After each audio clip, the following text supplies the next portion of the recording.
ਸ਼ਲੋਕ ਮਹੱਲਾ ਚੌਥਾ।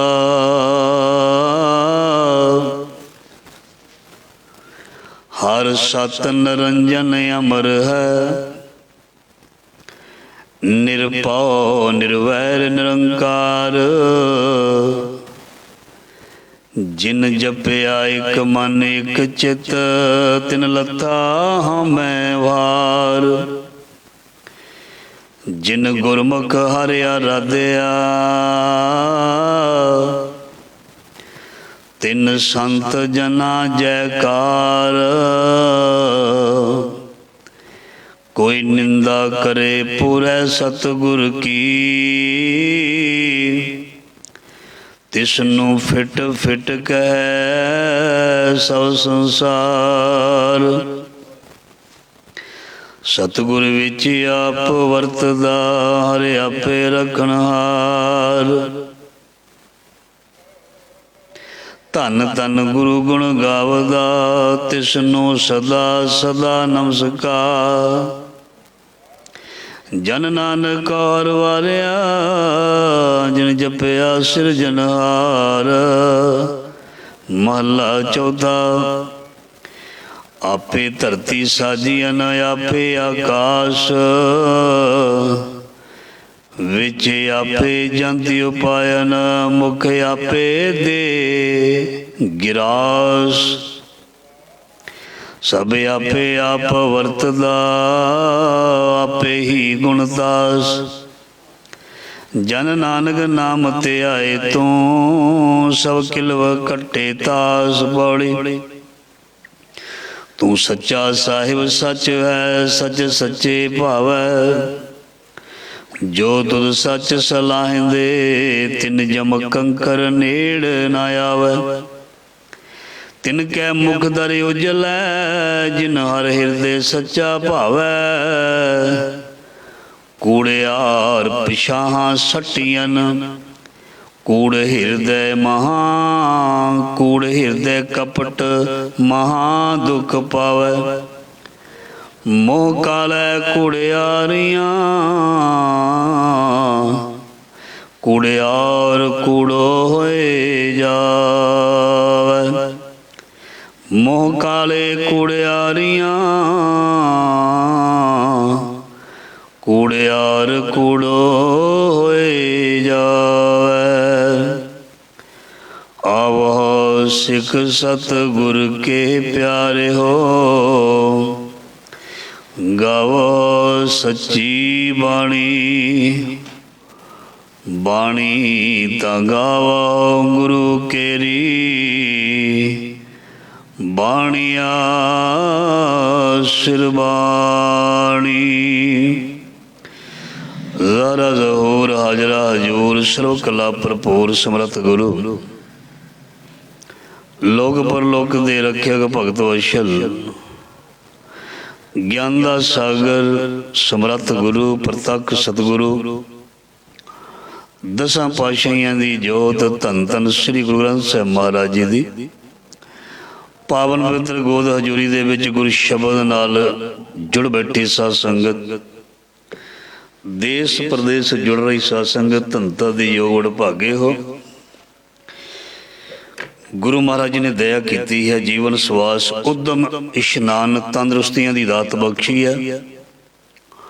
ਔਰ ਗੁਰੂ ਦੇ ਚਰਨਾਂ ਦੇ ਵਿੱਚ ਅਸੀਂ ਜੁੜਨ ਜੋਗੇ ਹੋਏ ਹਾਂ। ਸੋ ਸੰਸਾਰ ਆਪਣੀ ਚਾਲ ਚੱਲ ਰਿਹਾ ਹੈ, ਔਰ ਸਮੇਂ ਨੇ ਆਪਣੀ ਚਾਲ ਚੱਲਦੇ ਰਹਿਣਾ। ਸਮੇਂ ਨੇ ਕਦੀ ਰੁਕਣਾ ਨਹੀਂ। ਸਮੇਂ ਦੀ ਚਾਲ ਨਿਰੰਤਰ ਬਣੀ ਰਹਿਣੀ ਹੈ। ਸਾਡੇ ਜੀਵਨ ਨੇ, ਸਾਡੇ ਸਵਾਸਾਂ ਨੇ ਇੱਕ ਦਿਨ ਚੱਲਣੋਂ ਰੁਕਣਾ, ਇੱਕ ਦਿਨ ਮੁੱਕਣਾ। ਸਮੇਂ ਨੇ ਨਹੀਂ ਮੁੱਕਣਾ, ਸਮਾਂ ਚੱਲਦਾ ਰਹਿੰਦਾ, ਚੱਲੇਗਾ। ਵੱਡੇ ਵੱਡੇ ਪੀਰ ਫਕੀਰ ਅਵਤਾਰ ਗੁਰੂ ਇਸ ਧਰਤੀ 'ਤੇ ਆਏ, ਸਰੀਰ ਕਰਕੇ ਉਹਨਾਂ ਨੂੰ ਇਸ ਸੰਸਾਰ ਤੋਂ ਜਾਣਾ ਪਿਆ। ਇਸ ਸੰਸਾਰ ਨੂੰ ਛੱਡਣਾ ਪਿਆ, ਪਰ ਸਮਾਂ ਚੱਲ ਰਿਹਾ। ਸਮਾਂ ਚੱਲ ਰਿਹਾ ਹੈ। ਅੱਜ ਦਾ ਦਿਨ ਜੋ ਚੜ੍ਹਿਆ ਹੈ ਉਸ ਨੇ ਬੀਤ ਜਾਣਾ, ਅਗਲਾ ਦਿਨ ਫਿਰ ਰਾਤ ਫਿਰ ਤਿਆਰ, ਫਿਰ ਦਿਨ ਤਿਆਰ। ਰੋਜ਼ ਦਿਨ ਚੜ੍ਹੀ ਜਾਣਾ, ਰੋਜ਼ ਰਾਤਾਂ ਪਈ ਜਾਣੀਆਂ, ਪਰ ਦਿਨ ਤੇ ਪਹਿਰ, ਪਹਿਰ ਤੇ ਘੜੀਆਂ, ਔਦ ਘਟੈ ਤਨ ਸਿਜੈ। ਔਦ ਘਟੈ ਦਿਨ ਸਰੈ, ਨਾਰੇ ਮਨ ਗੁਰ ਮਿਲ ਕਾਜ ਸਵਰ।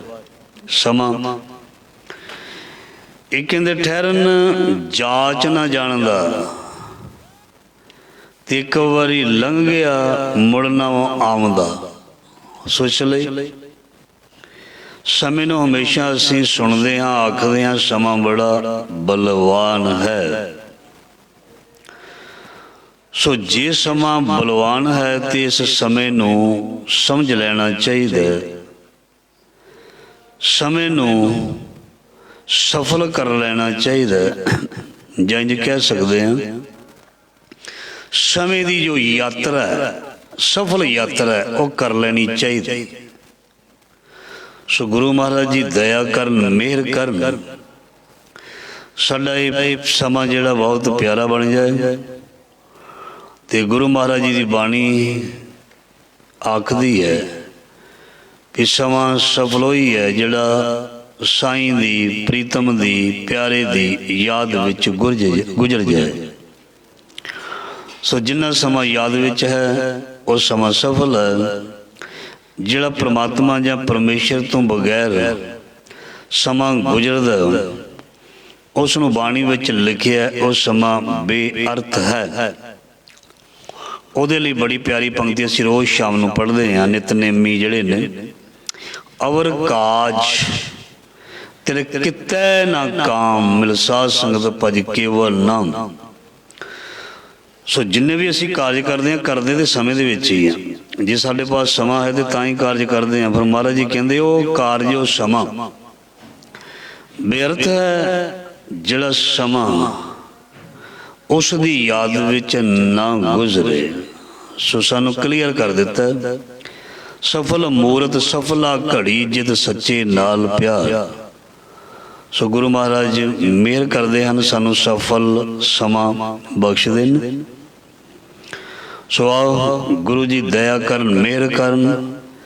ਇਸ ਸਮੇਂ ਨੂੰ ਸ਼ਬਦ ਦੀ ਵਿਚਾਰ ਦੁਆਰਾ ਅਸੀਂ ਸਫਲ ਕਰਦੇ ਹਾਂ।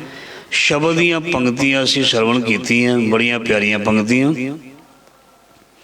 ਸ਼ਲੋਕ ਮਹੱਲਾ ਚੌਥਾ, ਹਰ ਸਤ ਨਿਰੰਜਨ ਅਮਰ ਹੈ, ਨਿਰਭਉ ਨਿਰਵੈਰ ਨਿਰੰਕਾਰ। ਜਿਨ ਜਪਿਆ ਇੱਕ ਮਨ ਇੱਕ ਚਿੱਤ, ਤਿਨ ਲੱਥਾ ਹਉਮੈ ਭਾਰ। ਆਰੰਭ ਦੀ ਪੰਕਤੀ ਦੇ ਵਿੱਚ ਮਹਾਰਾਜ ਜੀ ਨੇ ਫਰਮਾਨ ਕੀਤਾ ਪ੍ਰਮਾਤਮਾ ਦੇ ਬਾਰੇ। ਪ੍ਰਮਾਤਮਾ ਸੱਚਮੁੱਚ ਹੀ ਮਾਇਆ ਤੋਂ ਨਿਰਲੇਪ ਹੈ। ਜਿੰਨੇ ਅਸੀਂ ਜੱਗ ਦੇ ਜੀਵ ਹਾਂ, ਅਸੀਂ ਮਾਇਆ ਦੇ ਅੰਡਰ ਹਾਂ। ਅਸੀਂ ਸਮੇਂ ਕਾਲ ਦੇ ਅੰਦਰ ਬੱਝੇ ਹੋਏ ਹਾਂ। ਪ੍ਰਮਾਤਮਾ ਇਸ ਕਾਲ ਦੇ ਅਧੀਨ ਹੈ ਨਹੀਂ ਹੈ। ਉਸ ਨੂੰ ਆਖਿਆ ਗਿਆ ਅਕਾਲ ਮੂਰਤ ਹਰ ਸਤ ਨਿਰੰਜਨ ਅਮਰ ਹੈ। ਅਮਰ ਦਾ ਮਤਲਬ ਅਸੀਂ ਕਾਲ ਤੋਂ ਰਹਿਤ ਸਦੀਵੀ ਕਹਿ ਸਕਦੇ ਹਾਂ। ਸਤ ਨਿਰੰਜਨ ਅਮਰ ਹੈ, ਨਿਰਭਉ ਨਿਰਵੈਰ ਨਿਰੰਕਾਰ। ਵੈਰ ਤੋਂ ਰਹਿਤ, ਡਰ ਤੋਂ ਰਹਿਤ, ਕਿਸੇ ਦੇ ਪ੍ਰਭਾਵ ਤੋਂ ਰਹਿਤ ਹੈ। ਸੋ ਜਿਹੜਾ ਡਰ ਤੋਂ ਰਹਿਤ ਹੈ ਉਹ ਸਾਨੂੰ ਡਰ ਤੋਂ ਰਹਿਤ ਬਣਾ ਦਿੰਦਾ ਹੈ। ਧਿਆਨ ਦੇਣਾ, ਜਿਹੜਾ ਆਪ ਤਗੜਾ ਜਾਂ ਆਪ ਮਜ਼ਬੂਤ ਨਹੀਂ ਹੈ, ਉਹ ਦੂਜੇ ਨੂੰ ਤਕੜਾ ਜਾਂ ਮਜ਼ਬੂਤ ਨਹੀਂ ਬਣਾ ਸਕਦਾ। ਜੋ ਆਪ ਹੌਸਲੇ ਵਾਲਾ ਨਹੀਂ ਹੈ, ਉਹ ਦੂਸਰੇ ਨੂੰ ਪ੍ਰੋਪਰ ਹੌਸਲਾ ਨਹੀਂ ਦੇ ਸਕਦਾ। ਜੋ ਆਪ ਡਰਦਾ ਹੈ, ਹਨੇਰੇ ਤੋਂ ਡਰਦਾ ਹੈ, ਦੁਸ਼ਮਣ ਤੋਂ ਡਰਦਾ ਹੈ, ਜਾਂ ਕਿਸੇ ਵੀ ਚੀਜ਼ ਤੋਂ ਡਰਦਾ ਹੈ, ਉਹ ਦੂਸਰੇ ਨੂੰ ਡਰ ਤੋਂ ਰਹਿਤ ਨਹੀਂ ਕਰ ਸਕਦਾ। ਜੇ ਸਾਰੀ ਚੀਜ਼ ਹੈ ਇਹ ਪ੍ਰਮਾਤਮਾ ਦੇ ਵਿੱਚ ਹੈ, ਸਾਰੀਆਂ ਖੂਬੀਆਂ ਹਨ ਇਹ ਸਾਡੇ ਸਤਿਗੁਰ ਜਾਂ ਪ੍ਰਮਾਤਮਾ ਵਿੱਚ ਹਨ। ਉਹ ਨਿਰਭਉ ਨਿਰਵੈਰ ਨਿਰੰਕਾਰ ਹੈ। ਸੋ ਇਸ ਕਰਕੇ ਉਸ ਨੂੰ ਸੁਣਿਆ, ਉਸ ਨੂੰ ਜਾਣਿਆ, ਉਸ ਨੂੰ ਜਪਣ ਲੱਗਿਆ ਅਸੀਂ ਵੀ ਨਿਰਭਉ ਹੋ ਸਕਦੇ ਹਾਂ, ਨਿਰਵੈਰ ਹੋ ਸਕਦੇ ਹਾਂ ਔਰ ਨਿਰੰਕਾਰ ਦਾ ਰੂਪ ਵੀ ਹੋ ਸਕਦੇ ਹਨ। ਸੋ ਐਸੇ ਰੱਬ ਨੂੰ ਮਹਾਰਾਜ ਜੀ ਕਹਿੰਦੇ ਜਿਨ੍ਹਾਂ ਨੇ ਇੱਕ ਵਾਰੀ ਜਪਿਆ, ਜਿਨ੍ਹਾਂ ਨੇ ਚਿੱਤ ਲਾ ਕੇ ਜਪਿਆ ਉਹਨਾਂ ਨੂੰ ਕੀ ਮਿਲਿਆ? ਜਿਨ ਜਪਿਆ ਇੱਕ ਮਨ ਚਿੱਤ ਤਿਨ ਲੱਥਾ ਹਉਮੈ ਭਾਰ। ਜਿਨ੍ਹਾਂ ਨੇ ਇੱਕ ਮਨ ਚਿੱਤ ਕਰਕੇ ਮਤਲਬ ਇਕਾਗਰਤਾ ਦੇ ਨਾਲ ਉਸ ਵਾਹਿਗੁਰੂ ਪ੍ਰਮਾਤਮਾ ਨੂੰ ਜਪਿਆ, ਜਿਵੇਂ ਸਭ ਤੋਂ ਵੱਡਾ ਭਾਰ ਅਸੀਂ ਹਉਮੈ ਨੂੰ ਗਿਣਦੇ ਹਾਂ, ਮਹਾਰਾਜ ਜੀ ਕਹਿੰਦੇ ਤਿਨ ਲੱਥਾ ਹਉਮੈ ਭਾਰ। ਉਹਦੇ ਮਨ ਦੇ ਵਿੱਚੋਂ ਹਉਮੈ ਦਾ ਜਿਹੜਾ ਭਾਰ ਹੈ ਜਾਂ ਬੋਝ ਹੈ ਉਹ ਲੱਥ ਗਿਆ। ਓਵਰਲੋਡ ਚੀਜ਼ ਹੋ ਜਾਏ ਕਿਸੇ ਦੇ ਸਿਰ ਤੇ, ਕਿਸੇ ਦੇ ਮੋਢੇ ਤੇ, ਕੋਈ ਗੱਡੀ ਤੇ, ਕੋਈ ਟ੍ਰੇਨ ਤੇ, ਕੋਈ ਜਹਾਜ਼ ਤੇ, ਕੋਈ ਕਿਸ਼ਤੀ ਤੇ, ਓਵਰਲੋਡ ਉਹ ਚੀਜ਼ ਜਿਹੜੀ ਆਪਣੀ ਮੰਜ਼ਿਲ ਤੇ ਨਹੀਂ ਪਹੁੰਚਦੀ। ਜਿੰਨੀ ਜਗ੍ਹਾ ਜਹਾਜ਼ ਵਿੱਚ ਹੋਵੇ ਉਨੇ ਹੀ ਯਾਤਰੀ ਉਹ ਬਿਠਾਉਂਦੇ ਨੇ। ਇਹ ਨਹੀਂ 300 ਦੀ ਜਗ੍ਹਾ ਤੇ 400 ਤੁੰਨ ਲੈਣ, ਵਾੜ ਲੈਣ। ਸਾਡੇ ਵਾਂਗੂ ਨਹੀਂ। ਬੱਸ ਦੇ ਵਿੱਚ 52 ਸੀਟਾਂ ਹੋਣ ਤੇ ਬੰਦੇ 70 ਵਾਲੇ ਹੋਣ, ਤੇ ਜਦੋਂ ਫਿਰ ਕੋਈ ਦੁਰਘਟਨਾ ਹੁੰਦੀ ਹੈ ਤੇ ਫਿਰ ਉਹਦੇ ਕਈ ਕਾਰਨ ਇਹ ਵੀ ਬਣਦੇ ਨੇ। ਜਿਹੜਾ ਵਿਚਾਰਾ ਵਿੱਚ ਕੰਡਕਟਰ ਟਿਕਟਾਂ ਕੱਟਣ ਵਾਲਾ ਹੁੰਦਾ ਉਹ ਵੀ, ਉਹਦੇ ਲੰਘਣ ਨੂੰ ਵੀ ਜਗ੍ਹਾ ਨਹੀਂ। ਇੱਦਾਂ ਦਾ ਸਿਸਟਮ ਸਾਡੇ ਹਿੰਦੁਸਤਾਨ ਦੇ ਵਿੱਚ, ਜਿੱਥੇ 10 ਦੀ ਜਗ੍ਹਾ ਉੱਥੇ 20 ਬਿਠਾਉਂਦੇ ਨੇ, ਕੋਈ ਗੱਲ ਨਹੀਂ। ਤੇ ਫਿਰ ਉਹਦੇ ਸਿੱਟੇ, ਉਹਦੇ ਨਤੀਜੇ ਲੋਕ ਭੁਗਤਦੇ ਹਨ। ਸੋ ਹਉਮੈ ਭਾਰ, ਹਉਮੈ ਕਾ ਭਾਰ ਹੈ। ਤੇ ਜਦੋਂ ਕਿਸੇ ਚੀਜ਼ ਤੇ ਭਾਰ ਪਿਆ ਹੋਵੇ, ਜਿਵੇਂ ਬੰਦਾ ਕਹਿੰਦਾ ਮੇਰੇ ਮਨ ਤੇ ਕੋਈ ਬੋਝ ਹੈ, ਸਰੀਰ ਭਾਰਾ ਲੱਗਦਾ, ਭਾਰ ਹੈ ਮਤਲਬ ਕੋਈ ਬੋਝ ਹੈ। ਜਦੋਂ ਤੱਕ ਬੋਝ ਜਾਂ ਭਾਰ ਘਟਦਾ ਨਹੀਂ, ਬੰਦਾ ਹਲਕਾ ਮਹਿਸੂਸ ਨਹੀਂ ਕਰਦਾ। ਕਿਸੇ ਦੇ ਅੰਦਰ ਐਸਾ ਮਨ ਦੇ ਵਿੱਚ ਦੁੱਖ ਹੁੰਦਾ, ਐਸੀ ਵਿੱਚ ਕੋਈ ਡਰ ਹੁੰਦਾ, ਸ਼ਿਕਾਇਤ ਹੁੰਦੀ ਹੈ, ਜਦੋਂ ਉਹ ਚੀਜ਼ ਨੂੰ ਬਾਹਰ ਕੱਢਦਾ ਉਹਦਾ ਭਾਰ ਹਲਕਾ ਹੋ ਜਾਂਦਾ। ਤੇ ਜਿਸ ਦੇ ਮਨ ਦੇ ਉੱਪਰ ਹਉਮੈ ਦਾ ਭਾਰ ਹੈ ਉਹਦੀ ਚਾਲ ਵੀ ਜਿਹੜੀ ਹੈ ਉਹ ਸਹੀ ਨਹੀਂ ਰਹਿੰਦੀ, ਉਹਦੀ ਚਾਲ ਉਹ ਤੁਰ ਹੀ ਨਹੀਂ ਪਾਉਂਦਾ, ਕਿਉਂਕਿ ਹਉਮੈ ਦਾ ਭਾਰ ਵੱਡਾ ਗਿਣਿਆ ਗਿਆ ਬਾਣੀ ਦੇ ਮੁਤਾਬਕ। ਸੋ ਗੁਰੂ ਪਾਤਸ਼ਾਹ ਜੀ ਫਰਮਾਨ ਕਰਦੇ ਨੇ, ਜਿਨ ਜਪਿਆ ਇੱਕ ਮਨ ਚਿੱਤ ਤਿਨ ਲੱਥਾ ਹਉਮੈ ਭਾਰ। ਉਹਨਾਂ ਦੇ ਮਨ ਤੋਂ ਹਉਮੈ ਦਾ ਬੋਝ ਲਹਿ ਗਿਆ।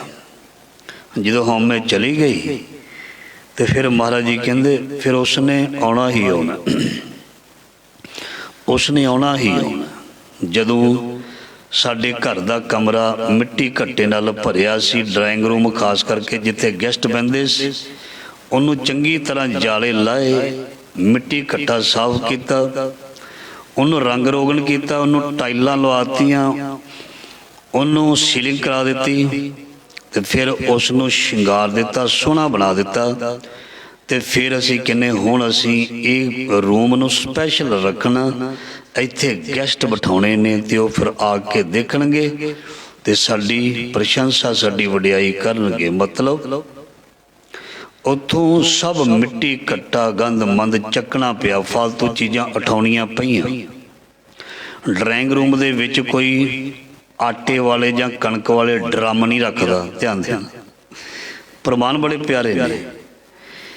ਡਰਾਇੰਗ ਰੂਮ ਦੇ ਵਿੱਚ ਮੈਂ ਕਦੀ ਕਣਕ ਦਾ ਜਾਂ ਡਰਮ ਨਹੀਂ ਨੁੱਕਰ 'ਚ ਦੇਖਿਆ, ਹੋ ਸਕਦਾ ਕਿਤੇ ਹੋਵੇ ਪਰ ਨਹੀਂ ਹੋਏਗਾ, ਬਹੁਤ ਘੱਟ। ਜਿਸ ਨੇ ਸੋਹਣਾ ਬਣਾਇਆ ਹੋਵੇ ਉੱਥੇ ਦੇ ਸੋਹਣੇ ਫਲਾਵਰ, ਸੋਹਣੇ ਪੌਟ ਰੱਖੇ ਹੋਣਗੇ, ਇਸ ਤਰ੍ਹਾਂ ਦਾ ਨਹੀਂ। ਉਹਦੇ ਵਿੱਚ ਸਪੈਸ਼ਲ ਚੀਜ਼ਾਂ ਡੈਕੋਰੇਸ਼ਨ ਵਾਲੀਆਂ ਰੱਖੀਆਂ ਹੋਣਗੀਆਂ, ਉੱਥੇ ਕੋਈ ਇਨਾਮ ਮਿਲੇ ਹੋਣਗੇ, ਉੱਥੇ ਕੋਈ ਕਿਸੇ ਨੂੰ ਅਵਾਰਡ ਮਿਲਿਆ ਹੋਏਗਾ ਉਹ ਲਾਏ ਹੋਣਗੇ, ਉੱਥੇ ਹੋਰ ਕੋਈ ਕੂੜਾ ਨਹੀਂ ਰੱਖਿਆ ਹੋਏਗਾ। ਤੇ ਹੁਣ ਆ ਜਾਈਏ ਆਪਣੇ ਵੱਲ। ਜਿਸ ਮਨ ਨੂੰ ਕਹਿੰਦੇ ਨੇ ਜੋਤ ਸਰੂਪ ਹੈ, ਆਪਣਾ ਮੂਲ ਪਛਾਣ, ਇਹਦੇ ਵਿੱਚ ਮਹਾਰਾਜ ਜੀ ਕਹਿੰਦੇ ਸਾਰਾ ਕੁਝ ਹੀ ਪਾ ਕੇ ਰੱਖਿਆ। ਘਰ ਦੇ ਡਰਾਇੰਗ ਰੂਮ ਦੇ ਵਿੱਚ ਤੇ ਸਪੈਸ਼ਲ ਚੀਜ਼ਾਂ ਰੱਖੀਆਂ ਨੇ, ਇਹਦੇ ਵਿੱਚ ਮਾੜੀ ਚੀਜ਼ ਨਹੀਂ ਪਾਉਣੀ। ਵਾਸ਼ਨਾ ਮਨ ਵਿੱਚ, ਲੋਭ ਮਨ ਵਿੱਚ, ਸਾਡੇ ਸਾਰਿਆਂ ਦੇ ਗੁਸਤਾਖੀ ਮਾਫ, ਅਹੰਕਾਰ ਮਨ ਦੇ ਵਿੱਚ, ਨਫ਼ਰਤ ਮਨ ਵਿੱਚ, ਈਰਖਾ ਮਨ ਵਿੱਚ, ਦੁਬਦਾ ਮਨ ਵਿੱਚ, ਭਰਮ ਮਨ ਵਿੱਚ, ਬੁਰਾਈ ਮਨ ਵਿੱਚ, ਤੱਕਣਾ ਮਾੜਾ ਮਨ ਦੇ ਵਿੱਚ, ਤੇ ਫਿਰ ਕਹਿੰਦੇ ਮਨ ਵਿੱਚ ਪਰਮਾਤਮਾ ਨਹੀਂ ਟਿਕਦਾ।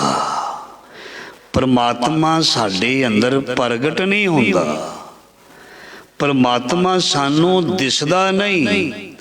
ਜਿੱਥੇ ਉਹਨੂੰ ਨਿਭਾਉਣਾ ਉੱਥੇ ਹੋਰ ਹੀ ਕੋਈ ਬੈਠਾ ਹੈ, ਜਿੱਥੇ ਉਸ ਨੂੰ ਬਿਠਾਉਣਾ ਉੱਥੇ ਹੋਰ ਹੀ ਕੋਈ ਬੈਠਾ ਹੈ।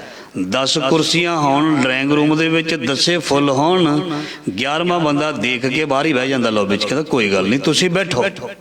ਕਿਉਂ? ਉਹ ਤਾਂ ਪਹਿਲਾਂ ਹੀ ਬੁੱਕ ਹੈ। ਉਹ ਕਹਿੰਦਾ ਕੋਈ ਨਹੀਂ ਅਸੀਂ ਬਾਹਰ ਕਿਤੇ ਬਹਿ ਜਾਂਦੇ, ਹੋਰ ਪਾਸੇ ਬਹਿ ਜਾਂਦੇ, ਤੁਸੀਂ ਬੈਠੋ, ਤੁਸੀਂ ਬੈਠੋ।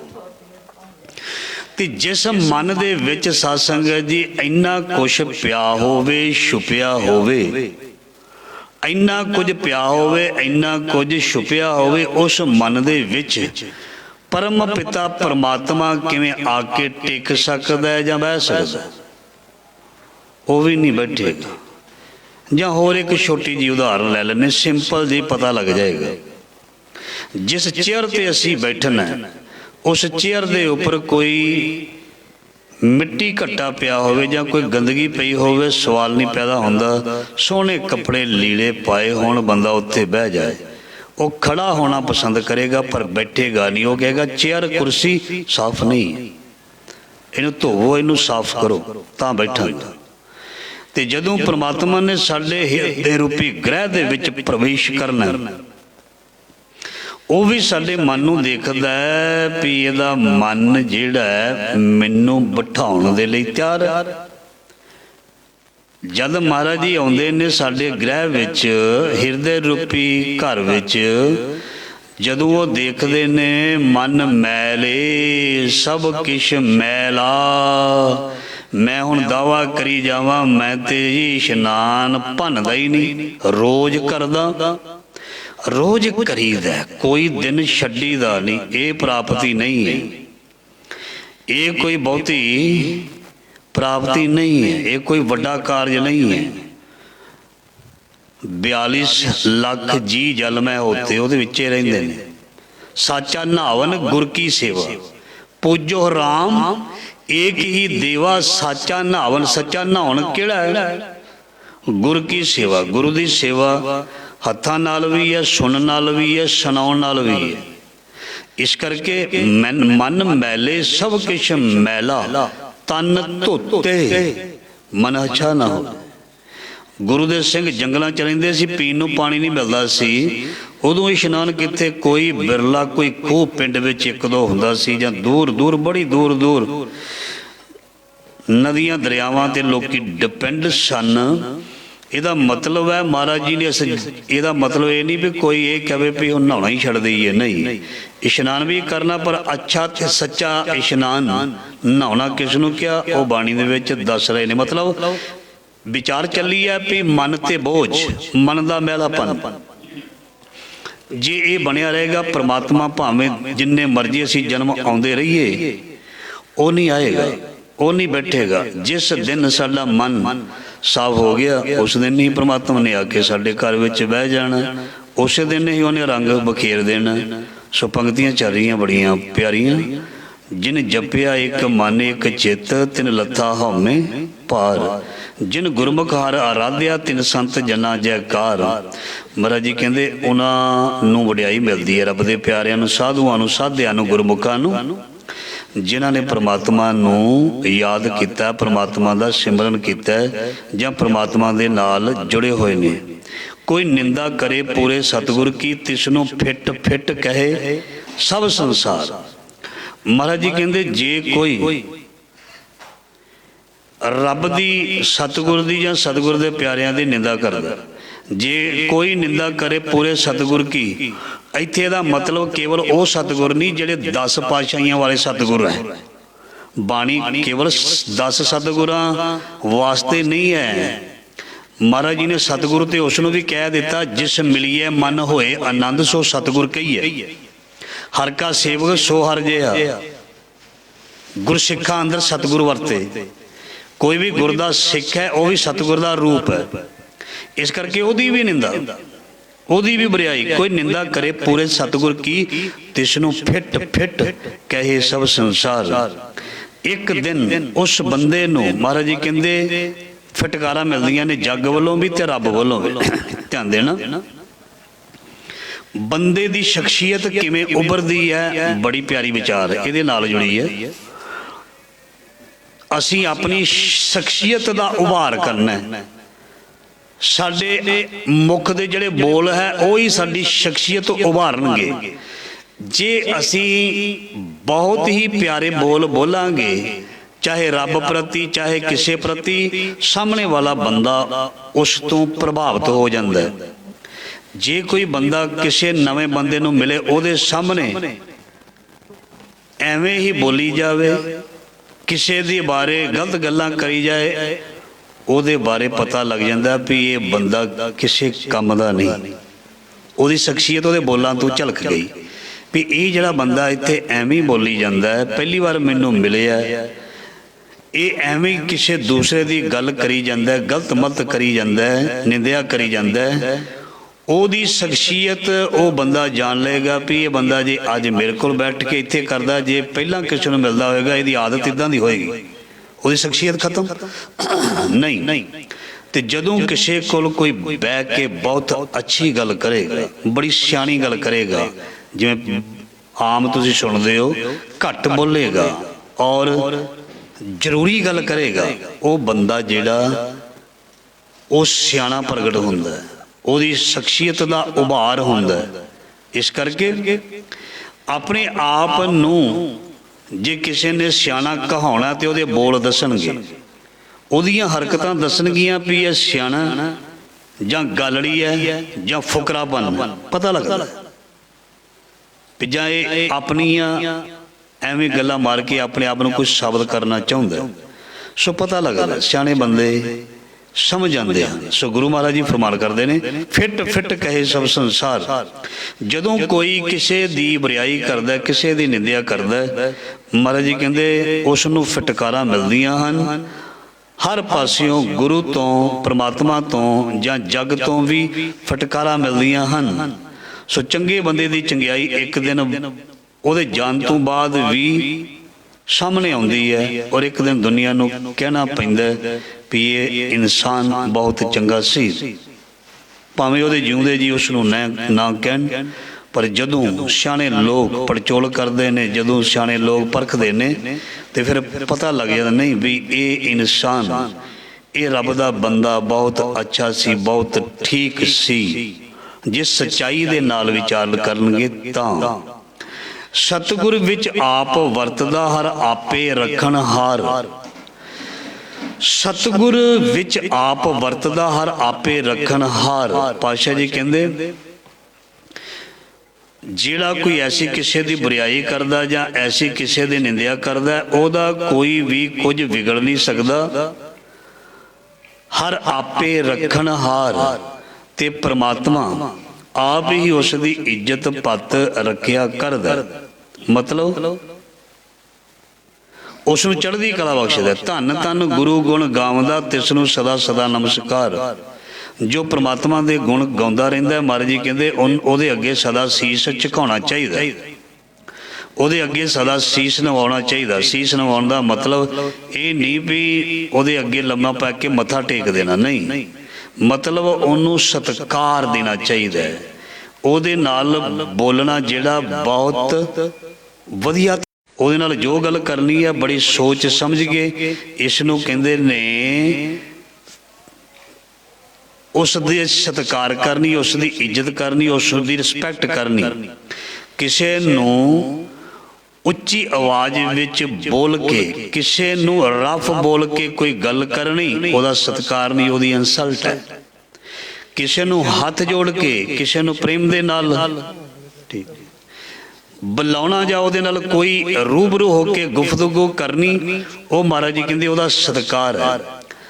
ਧੰਨ ਧੰਨ ਗੁਰੂ ਗੁਣ ਗਾਵਦਾ ਤਿਸਨੂੰ ਸਦਾ ਸਦਾ ਨਮਸਕਾਰ। ਸੋ ਜੋ ਪ੍ਰਮਾਤਮਾ ਦੇ ਗੁਣ ਮਹਾਰਾਜ ਜੀ ਕਹਿੰਦੇ ਗਾਉਂਦਾ ਹੈ, ਉਸ ਨੂੰ ਸਾਰਾ ਹੀ ਜਗਤ ਜਿਹੜਾ ਹੈ ਨਮਸਕਾਰ ਕਰਦਾ।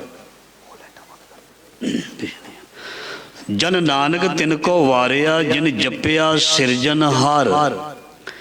ਪਾਤਸ਼ਾਹ ਜੀ ਫਰਮਾਨ ਕਰਦੇ ਹਨ, ਉਸ ਤੋਂ ਵਾਰ ਨੇ, ਉਸ ਤੋਂ ਬਲਿਹਾਰ ਨੇ, ਉਸ ਤੋਂ ਵਾਰ ਨੇ। ਜਨ ਨਾਨਕ ਤਿਨ ਕੋ ਵਾਰਿਆ, ਜਿਨ ਜਪਿਆ ਸਿਰਜਨਹਾਰ। ਜਿਸ ਨੇ ਉਸ ਨੂੰ ਅਰਾਧਿਆ, ਉਸ ਨੂੰ ਜਪਿਆ, ਪਾਤਸ਼ਾਹ ਜੀ ਕਹਿੰਦੇ ਉਸ ਤੋਂ ਵਾਰ ਨੇ, ਬਲਿਹਾਰ ਨੇ। ਆਪੇ ਧਰਤੀ ਸਾਜੀਨ, ਆਪੇ ਆਕਾਸ਼। ਉਸਨੇ ਆਪ ਹੀ ਸਾਰੀ ਧਰਤੀ, ਸਭ ਕੁਝ ਬ੍ਰਹਿਮੰਡ ਸਾਜੇ ਨੇ। ਆਪੇ ਆਕਾਸ਼ ਬਣਾਏ, ਆਪ ਹੀ ਧਰਤੀ ਸਾਜੀ। ਵਿੱਚ ਆਪੇ ਜੰਤੀ ਉਪਾਏ ਨੇ, ਮੁਖ ਆਪੇ ਦੇ ਗ੍ਰਾਸ। ਸਾਰੇ ਧਰਤੀ ਤੇ ਜੀ ਪੈਦਾ ਕਰਕੇ ਉਹਨਾਂ ਦੇ ਮੂੰਹ ਦੇ ਵਿੱਚ ਗਰਾਈ ਪਾਉਂਦਾ ਹੈ, ਮਤਲਬ ਉਹਨਾਂ ਨੂੰ ਪੇਟ ਭਰਨ ਦੇ ਲਈ, ਉਹਨਾਂ ਨੂੰ ਜਿਉਣ ਦੇ ਲਈ ਰਿਜ਼ਕ ਦਿੰਦਾ ਹੈ। ਆਪੇ ਵਿੱਚ ਆਪੇ ਜੰਤੀ ਉਪਾਏ ਨ, ਮੁਖ ਆਪੇ ਦੇ ਗ੍ਰਾਸ। ਗ੍ਰਾਸ ਦਾ ਮਤਲਬ ਹੁੰਦਾ ਖੁਰਾਕ, ਗਰਾਈ, ਬੁਰਕੀ। ਉਹਨਾਂ ਦੇ ਮੂੰਹ ਦੇ ਵਿੱਚ ਆਪ ਹੀ ਖਾਣ ਨੂੰ ਰਿਜ਼ਕ ਦਿੰਦਾ। ਦੁਨੀਆ ਦੇ ਵਿੱਚ ਚਾਹੇ ਬਹੁਤ ਵੱਡਾ ਅਮੀਰ ਹੋਵੇ, ਚਾਹੇ ਦੁਨੀਆ ਵਿੱਚ ਬਹੁਤ ਜ਼ਿਆਦਾ ਗਰੀਬ ਹੋਵੇ, ਸਾਰਿਆਂ ਦਾ ਢਿੱਡ ਪਰਮਾਤਮਾ ਹਮੇਸ਼ਾ ਭਰਦਾ ਹੈ। ਜਦੋਂ ਧਰਤੀ ਤੇ ਪੈਦਾ ਵੀ ਨਹੀਂ ਹੁੰਦਾ ਇਹ ਇਨਸਾਨ, ਮਾਂ ਦੇ ਪੇਟ ਵਿੱਚ ਵੀ ਇਸ ਨੂੰ ਖੁਰਾਕ ਮਿਲਦੀ ਹੈ। ਜਦ ਦੰਦ ਨਹੀਂ ਹੁੰਦੇ, ਤੁਰਦਾ ਨਹੀਂ, ਉਦੋਂ ਵੀ ਇਹਨੂੰ ਖੁਰਾਕ ਮਿਲਦੀ ਹੈ। ਤੇ ਮਹਾਰਾਜ ਜੀ ਨੇ ਬਾਣੀ ਵਿੱਚ ਇਹ ਵੀ ਆਖਿਆ, ਜਦੋਂ ਮੰਜੇ ਤੇ ਬੈਠ ਜਾਂਦਾ, ਤੁਰਿਆ ਨਹੀਂ ਜਾਂਦਾ, ਜੇ ਰੱਬ ਨਾਲ ਜੁੜਿਆ ਰਹੇਗਾ, ਇਹਨੂੰ ਬੈਠੇ ਨੂੰ ਵੀ ਸਭ ਕੁਝ ਮਿਲ ਸਕਦਾ, ਸਭ ਕੁਝ ਮਿਲੇਗਾ। ਇਸ ਕਰਕੇ ਪਾਤਸ਼ਾਹ ਜੀ ਫਰਮਾਨ ਕਰਦੇ, ਸਭ ਆਪੇ ਆਪ ਵਰਤਦਾ, ਆਪੇ ਹੀ ਗੁਣ ਤਾਸ। ਗੁਣਾਂ ਦਾ ਖਜ਼ਾਨਾ ਪ੍ਰਮਾਤਮਾ ਆਪ ਹੀ ਵਰਤ ਰਿਹਾ। ਜਨ ਨਾਨਕ ਨਾਮ ਧਿਆਏ, ਤੂੰ ਸਭ ਕਿਲਵਕ ਕੱਟੇ ਤਾਸ। ਸੋ ਪ੍ਰਮਾਤਮਾ ਦਾ ਨਾਮ ਜਪਿਆ ਕਰ, ਸਾਰੇ ਪਾਪਾਂ ਨੂੰ, ਕਿਲਵਕਾਂ ਨੂੰ ਉਹ ਦੂਰ ਕਰੇਗਾ। ਪੌੜੀ ਤੂੰ ਸੱਚਾ ਸਾਹਿਬ ਸੱਚ ਹੈ, ਸੱਚ ਸੱਚੇ ਭਾਵੇ। ਸਦਾ ਥਿਰ ਰਹਿਣ ਵਾਲਾ ਮਾਲਕ ਮਹਾਰਾਜ ਜੀ ਕਹਿੰਦੇ ਤੂੰ ਸੱਚਾ ਹੈ ਤੇ ਪਿਆਰਾ ਲੱਗਦਾ ਹੈ। ਜੋ ਤੁਧ ਸੱਚ ਸਲਾਹੁੰਦੇ, ਤਿਨ ਜਮ ਕੰਕਰ ਨੇੜ ਨਾ ਆਵੇ। ਜਿਹੜੇ ਤੈਨੂੰ ਯਾਦ ਕਰਦੇ ਨੇ ਉਹਨਾਂ ਦੇ ਨੇੜੇ ਜਮ ਨਹੀਂ ਆਉਂਦਾ। ਤਿਨ ਕੇ ਮੁਖ ਦਰ ਉਜਲੇ, ਜਿਨ ਹਰ ਹਿਰਦੇ ਸੱਚਾ ਭਾਵੇ। ਉਹਨਾਂ ਦੇ ਮੁਖ ਉਜਲੇ ਰਹਿੰਦੇ ਨੇ, ਉਹ ਦਰਗਾਹੀ ਰੂਹਾਂ ਹੁੰਦੀਆਂ ਹਨ ਜਿਨ੍ਹਾਂ ਨੂੰ ਪ੍ਰਭੂ ਪਰਮਾਤਮਾ ਚੰਗਾ ਲੱਗਦਾ ਹੈ। ਲਓ ਜੀ ਫਰਮਾਨ ਇੱਥੇ ਪਿਆਰਾ ਲਾਉਂਦੇ ਹਾਂ। ਤਿਨ ਕੇ ਮੁਖ ਦਰ ਉਜਲੇ, ਜਿਨ ਹਰ ਹਿਰਦੇ ਸੱਚਾ ਭਾਵੇ। ਜਿਨ੍ਹਾਂ ਦੇ ਹਿਰਦੇ ਦੇ ਵਿੱਚ ਸੱਚ, ਜਿਨ੍ਹਾਂ ਦੇ ਹਿਰਦੇ ਦੇ ਵਿੱਚ ਸਤ, ਜਿਨ੍ਹਾਂ ਦੇ ਹਿਰਦੇ ਦੇ ਵਿੱਚ ਪ੍ਰੇਮ, ਜਿਨ੍ਹਾਂ ਦੇ ਹਿਰਦੇ ਦੇ ਵਿੱਚ ਪਿਆਰ, ਪਾਤਸ਼ਾਹ ਜੀ ਕਹਿੰਦੇ ਉਹਨਾਂ ਦੇ ਮੁਖ ਉਜਲੇ ਹੁੰਦੇ ਹਨ।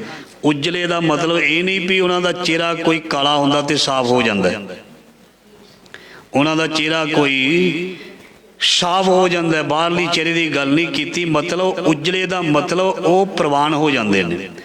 ਉਹ ਕਿਵੇਂ ਪ੍ਰਵਾਨ ਹੋ ਜਾਂਦੇ ਨੇ? ਆਓ ਜੀ, ਧੰਨ ਧੰਨ ਮੀਰੀ ਪੀਰੀ ਦੇ ਮਾਲਕ ਛੇਵੇਂ ਨਾਨਕ ਛੇਵੇਂ ਪਾਤਸ਼ਾਹ ਗੁਰੂ ਹਰਗੋਬਿੰਦ ਮਹਾਰਾਜ ਜੀ ਦਾ ਧਿਆਨ ਧਰੀਏ ਜੀ। ਗੁਰੂ ਹਰਗੋਬਿੰਦ ਮਹਾਰਾਜ ਜੀ ਸੰਗਤਾਂ ਨੂੰ ਤਾਰਦੇ ਨੇ।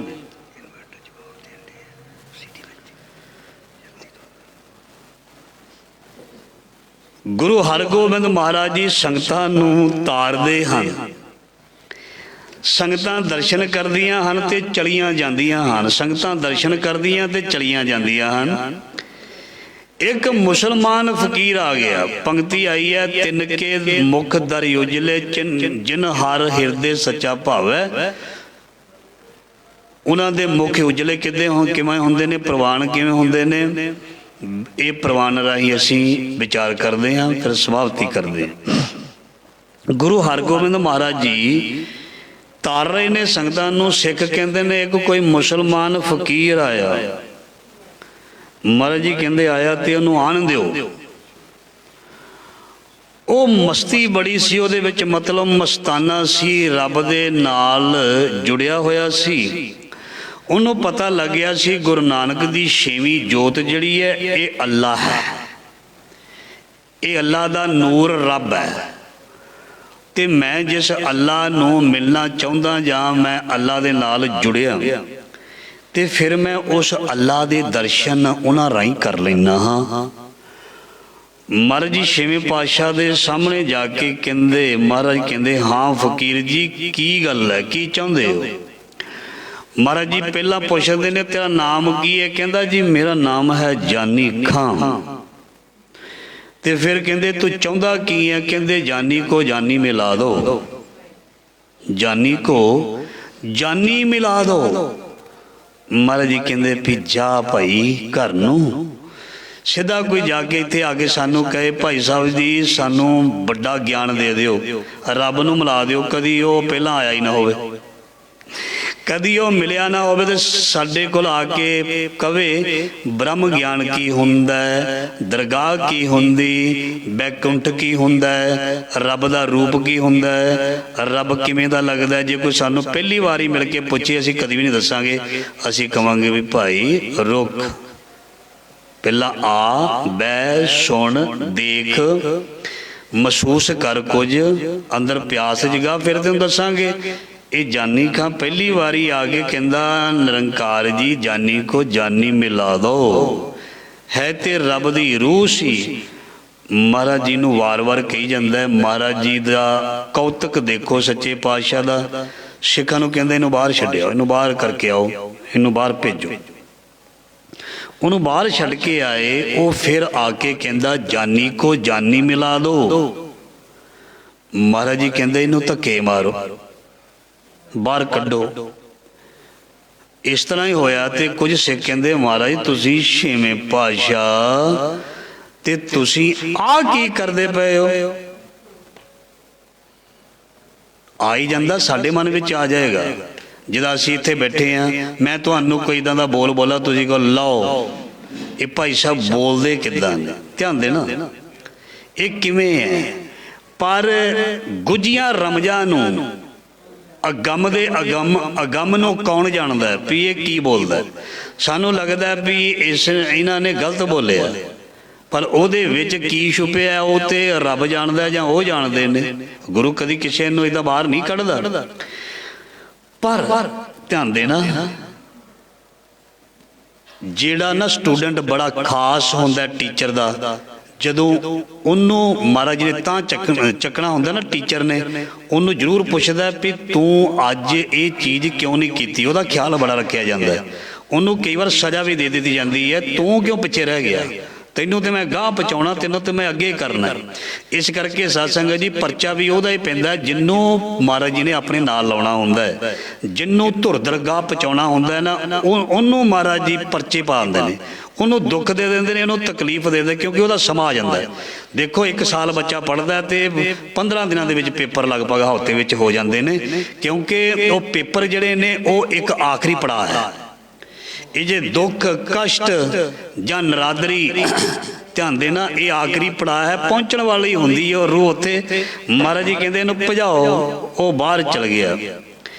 ਉਹ ਗਿਆਨੀ ਸਾਰੀ ਰਾਤ ਬਾਹਰ ਖਲੋਤਾ ਇੰਝ ਹੀ ਕਹੀ ਜਾਂਦਾ, ਨਾਲੇ ਰੋਈ ਜਾਂਦਾ ਜਾਨੀ ਕੋ ਜਾਨੀ ਮਿਲਾ ਦੋ, 6ਵੇਂ ਪਾਤਸ਼ਾਹ ਦਾ ਧਿਆਨ ਧਰ ਕੇ। ਮਹਾਰਾਜ ਜੀ ਹੁਣ ਜਾਣਦੇ ਤੇ ਹੈ ਨੇ। ਅਗਲੇ ਦਿਨ ਪੁੱਛਦੇ ਨੇ, ਕਹਿੰਦੇ ਵਿਧੀ ਚੰਦ ਉਹ ਜਿਹੜਾ ਫਕੀਰ ਆਇਆ ਸੀ ਇੱਥੇ ਹੀ ਇੱਕ ਚਲਾ ਗਿਆ। ਕਹਿੰਦੇ ਮਹਾਰਾਜ ਉਹਦੇ ਰੋਈ ਜਾਂਦਾ ਰੋਈ ਜਾਂਦਾ, ਉਹ ਨਹੀਂ ਗਿਆ। ਮਹਾਰਾਜ ਜੀ ਕਹਿੰਦੇ ਇਹਨੂੰ ਥੋੜਾ ਜਿਹਾ ਪਰਦਾ ਕਰ ਦਿਓ, ਇੱਕ ਪਾਸੇ ਕਰ ਦਿਓ ਇਹਨੂੰ। ਦੂਜਾ ਦਿਨ ਵੀ ਕਹਿੰਦੇ ਗੁਜ਼ਰ ਗਿਆ, 24+24 48 ਘੰਟੇ ਗੁਜ਼ਰੇ। ਸ਼ਬਦ ਦੀ ਪੰਕਤੀ ਹੈ ਜੀ, ਤਿਨਕੇ ਮੁਖ ਦਰਿ ਉਜਲੇ ਜਿਨ ਹਰ ਹਿਰਦੇ ਸੱਚਾ ਭਾਵੈ। ਜਿਵੇਂ ਮਾਂ ਨੂੰ ਬੱਚੇ ਦਾ ਫਿਕਰ ਹੁੰਦਾ, ਇਹਨੇ ਰੋਟੀ ਖਾਧੀ ਹੈ ਜੀ, ਕਈ ਵਾਰ ਨਾ ਨਿਆਣਾ ਨਾਰਾਜ਼ ਹੋ ਜਾਂਦਾ, ਮਾਂ ਨੂੰ ਵੀ ਗੁੱਸਾ ਆ ਜਾਂਦਾ, ਪਰ ਫਿਰ ਵੀ ਪੁੱਛਦੀ ਇਹਨੇ ਕੁਝ ਖਾਧਾ ਪੀਤਾ, ਇਹਨੇ ਕੁਝ ਖਾ ਲਿਆ। ਮਹਾਰਾਜ ਜੀ ਫਿਰ ਪੁੱਛਦੇ ਨੇ ਵਿਧੀ ਚੰਦ ਨੂੰ, ਕਹਿੰਦੇ 48 ਘੰਟੇ ਹੋ ਗਏ ਚਲਾ ਗਿਆ। ਕਹਿੰਦੇ ਕਿੱਥੇ ਮਹਾਰਾਜ? ਉਹਦੀ ਤੇ ਰਸਨਾ ਵੀ ਸੁੱਕ ਗਈ ਹੈ, ਜਾਨੀ ਕੋ ਜਾਨੀ ਮਿਲਾ ਦੋ।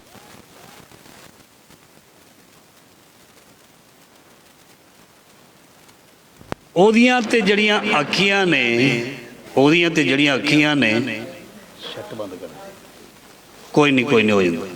उन्हां दी जिहड़ियां अखियां ने उहदे विचों ते आंसू भी जिहड़े ने वो सुक गए ने, सैट बंद कर दे फिर नहीं होंदा। उहदियां ते अखियां भी सुक गईयां, उहदे ते हंझू भी सुक गए। ठीक है, हुण ओ महाराज जी उहदी ते जुबान भी सुक गई है, सच्चे पातशाह उहदी ते जुबान भी सुक गई है। ਉਹ ਤੇ ਤੁਹਾਨੂੰ याद ही करी जाता है, ਉਹ ਤੇ ਤੁਹਾਨੂੰ याद ही करी जाता है, ਉਹ ਤੇ तड़फ ਰਿਹਾ है। महाराज जी फिर ना जानी खां दे कोल जांदे ने, कहंदे दस हुण तू की चाहुंदा है? बस मेरे मालका जानी को जानी मिलावो। महाराज जी कहंदे हटदा नहीं बिधी चंद, कहंदे कदों मिलना है? कहंदा अज ही मिलना है। महाराज कहते अज ही मिलना, कहता हुणे ही मिलना, अज ही मिलना। महाराज कहते हुणे ही मिलना, कहता हाँ महाराज मैं हुणे मिलना। बिधी चंद कहते देख ला, ये कहता हुणे ही मिलना।